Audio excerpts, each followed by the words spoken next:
ప్రకారం చూసుకుంటే 294 నియోజకవర్గాల ప్రతి నియోజకవర్గం నుంచి 30,000 పైచిల్కు ఓట్లు తొలగించారు. అదే మమతా బెనర్జీ ప్రాతినిధ్యం వహిస్తున్న భవానీపూర్ నియోజకవర్గం తీసుకుంటే సుమారు 40,000 పైగా ఓట్లు తొలగించారు.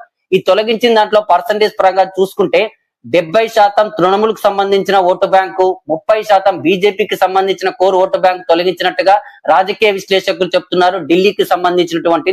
సో ఈ విధంగా ప్రక్రియ వల్ల తృణమూల్ కాంగ్రెస్ తన ఓటు బ్యాంకు కోల్పోవటం, ప్రభుత్వ వ్యతిరేక ఓటు చీల్చే పార్టీ లేకపోవటం, టీఎంసీకి సంబంధించిన ఓటు బ్యాంకు లెఫ్ట్ కాంగ్రెస్ చీల్చడం వల్ల ఈ రాజ్బంషీ మతువా సామాజిక వర్గ ఓటర్స్ బీజేపీ వైపు టర్న్ కావడం వల్ల మొత్తం మీద బీజేపీ గవర్నమెంట్ ఫామ్ చేస్తుంది.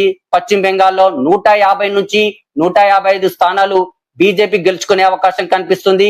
125 నుంచి 130 స్థానాలు వచ్చేసి తృణమూల్ కాంగ్రెస్ గెలుచుకునే అవకాశం కనిపిస్తోంది. కాంగ్రెస్ పార్టీ ఇతరులు కలిసి 1 నుంచి 4 స్థానాలు గెలవబోతున్నారు. అంటే మొత్తం మీద 15 సంవత్సరాల యాంటీ ఇన్కమిన్స్ అనేది బీజేపీ వైపు షిఫ్ట్ కావడం, హిందూ పోలరైజేషన్ ప్రక్రియ వల్ల బీజేపీ వెస్ట్ బెంగాల్లో అధికారం చేపట్టబోతోంది.